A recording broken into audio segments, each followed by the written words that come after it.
Hello and welcome to my workshop. So today we're going to be taking this Tonka fire truck and turning it into a Dakar rally truck. Alright, so let's get started.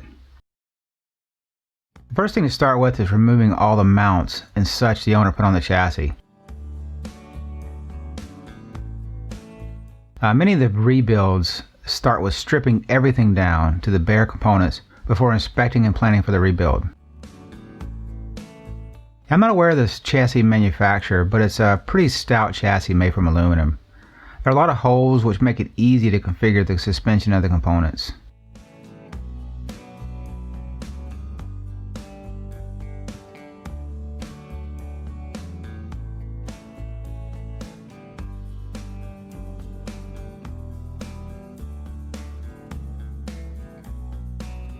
This fire truck has a plastic base which is also the interior. Most of the body, which is metal, is held on by tabs, which are bent over and placed into slots.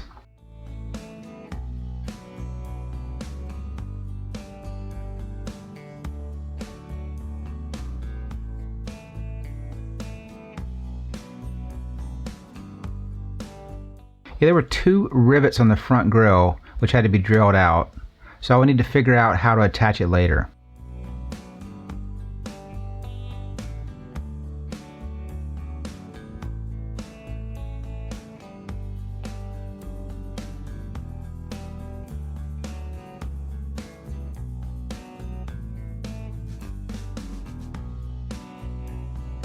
The window is also the strobe light that's on top. The plan is to close in the hole, do away with the strobe light portion. In the end there will be little left of the window portion, pretty much just the front.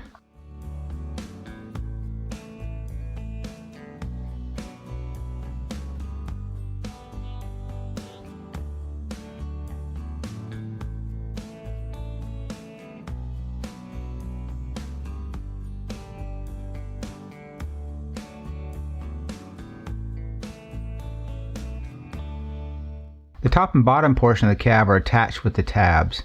I wanted it to look like one piece, but didn't trust the tabs keeping it in place. My fear was that any filler put in would crack as the pieces shifted over time. So I decided to grind off the powder coat and silver solder each tab in place. As you can see here, there were plenty of places where not enough powder coat was removed.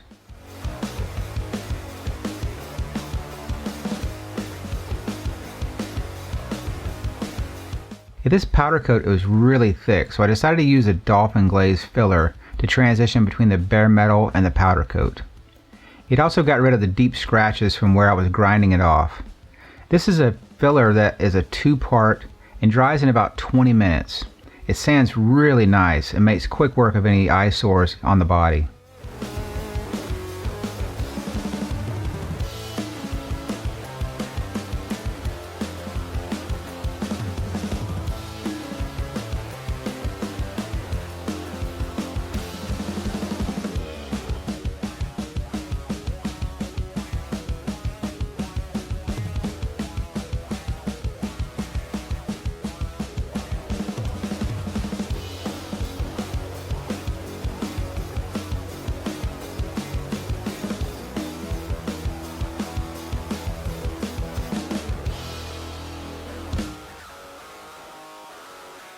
I decided to use styrene to fill in the hole where the strobe lights protruded.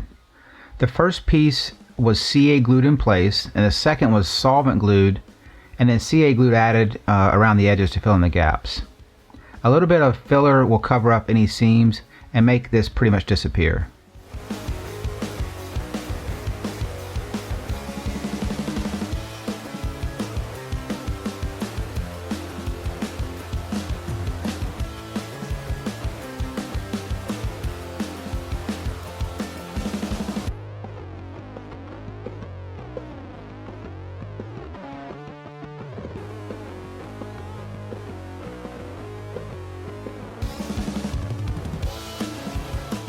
Even with the good quality filler, I still need to fill in a few areas with Tamiya putty after a liberal coat of primer.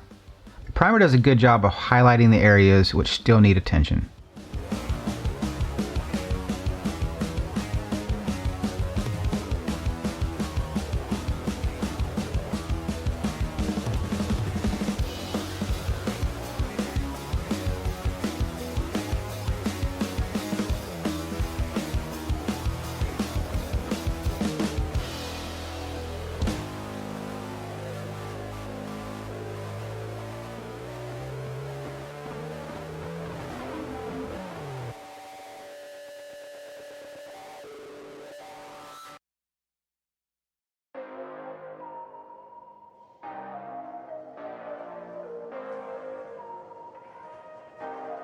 The truck didn't have shocks or axles, so I found some of my used stuff and put it together.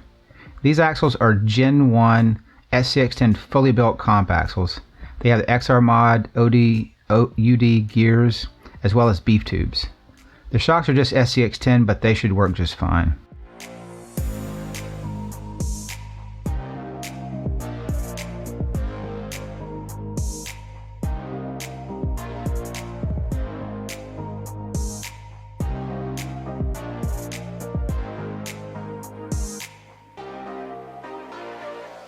Yeah, with all the holes in the chassis, it will be easy to find the right links in what I have on hand. It's been a while since I built out a suspension from scratch, but I generally just like to get close and start making adjustments from there.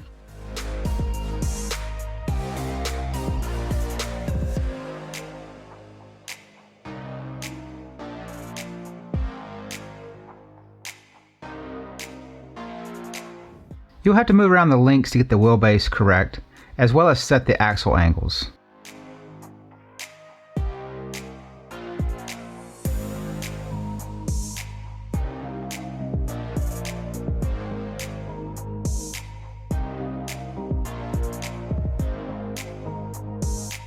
The rear has a good spot for the upper links, but the front I had to make this scale metal supplies tab and extend the holes up a few millimeters to get proper articulation.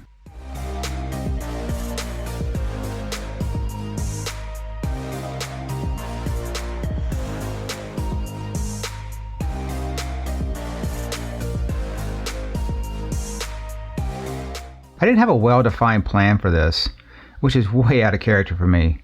Most of my builds have almost as much time spent planning as building. Here I just figured I would wing it.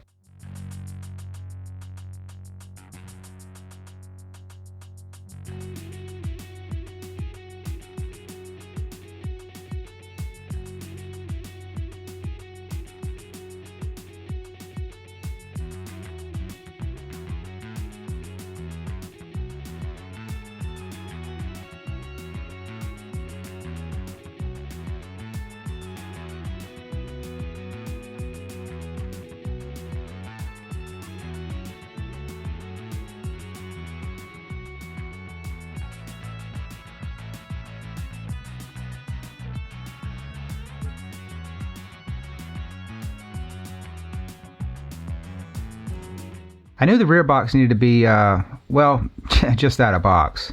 I also knew I wanted rounded corners and a flat roof.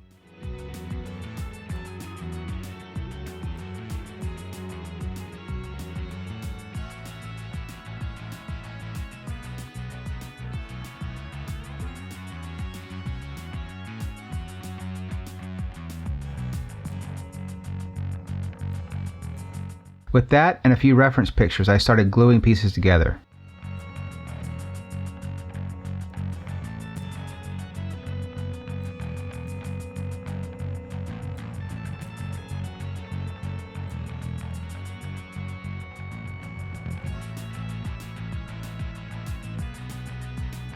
The rear of this chassis has an aluminum plate used to space the rails as well as prevent racking. This made a perfect spot to use as the base for the rear box.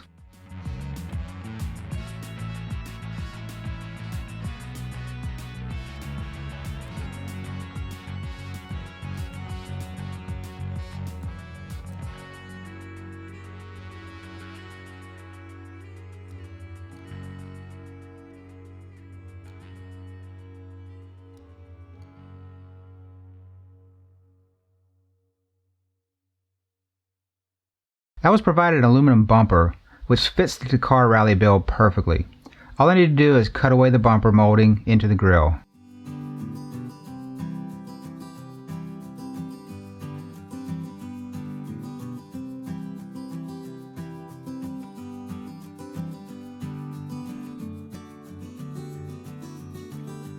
Most of the panels are going to be scratch built on this, but the roof panels will be vacuum formed. I am making one piece, which is a little longer than the longest section I need. I could then mold this a few times, cut it up so the roof has step transitions from front to back.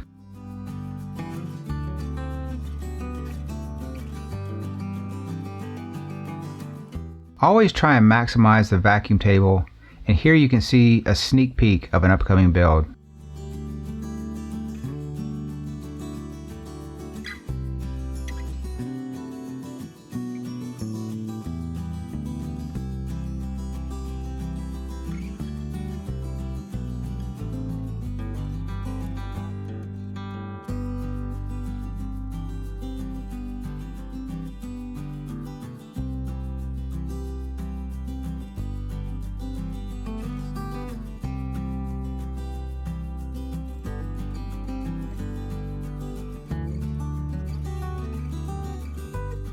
The roof panel is cut out of the mold and prepped so it can be glued in place. The panels are solvent glued in place, but CA is used to hold until the solvent can fully dry and harden back up.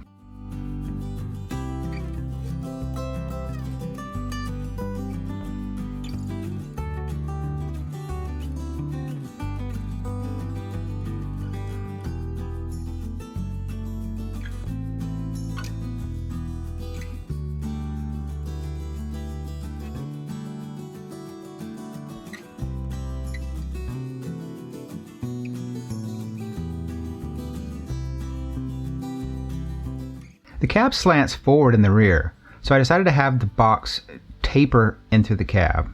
This piece was added on the front of the box and blended in to make it look like one section.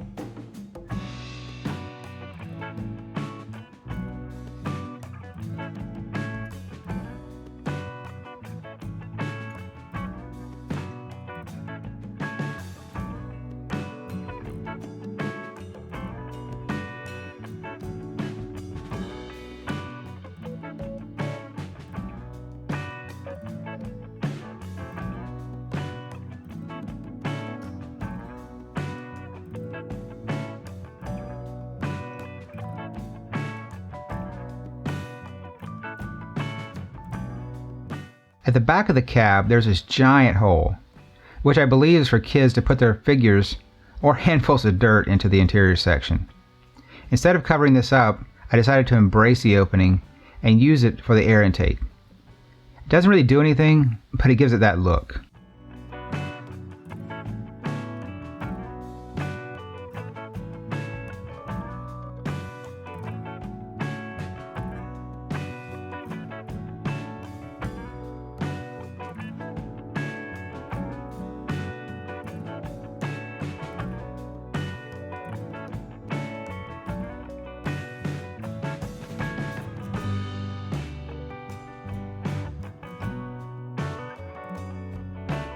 Like the rest of the box, this piece was scratch built in place.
As you can see, the rear section is just another vacuum form of the original shape. I was able to miter the cut ends so they lined up with a good solvent glue joint.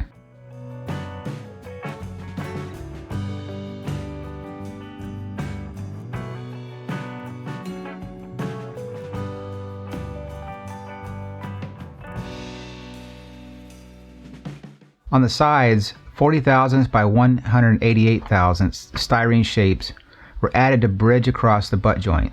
This has a greater surface area and gives a much stronger joint.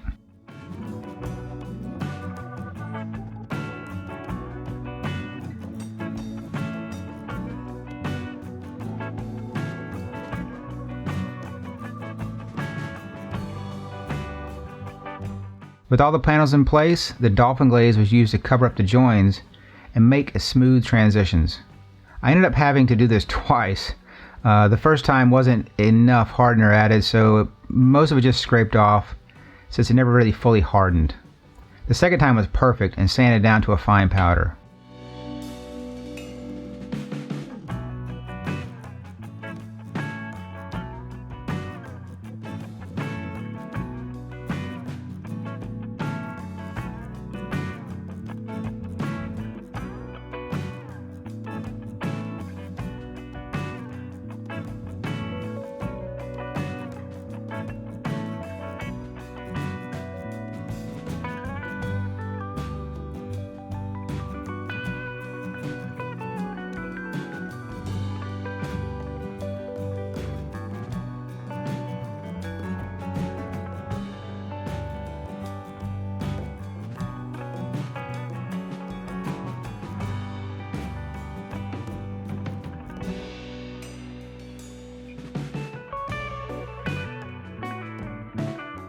With all the bodies I've built, it was bound to happen that previously built mold will fit another truck.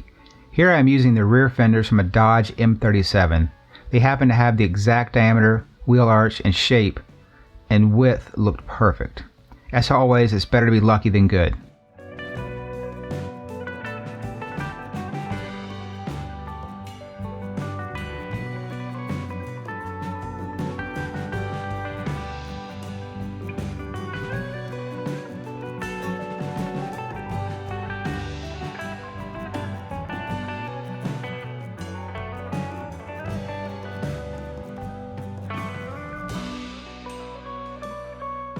The rear was easy to install since I was gluing styrene to styrene.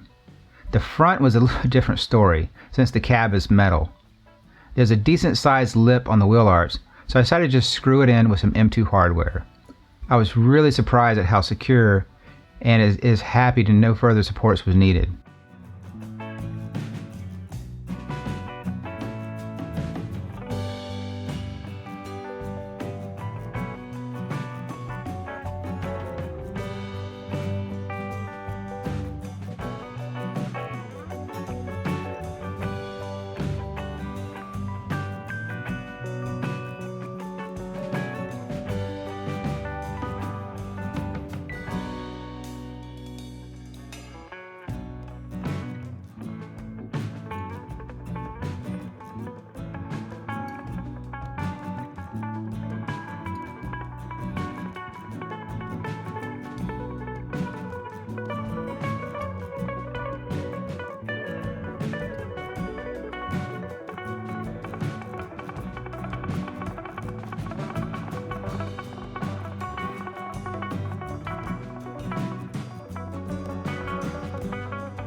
The last thing I built are side boxes. There was just too much suspension showing and the box just wasn't big enough. These bolt-on bottoms and do a good job camouflaging the suspension. The box only hangs down about maybe 2 millimeters lower than the chassis, so it shouldn't be a problem with ground clearance.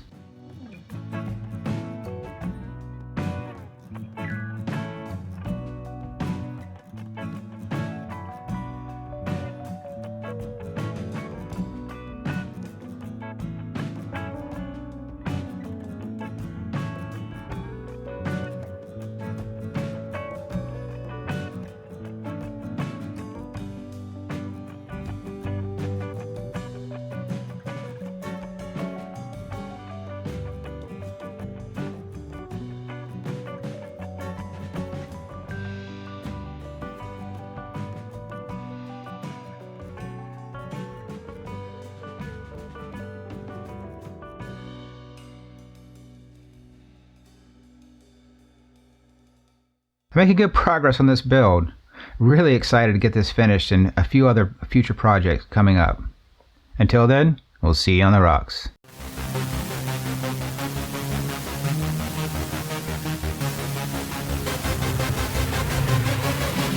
Yeah.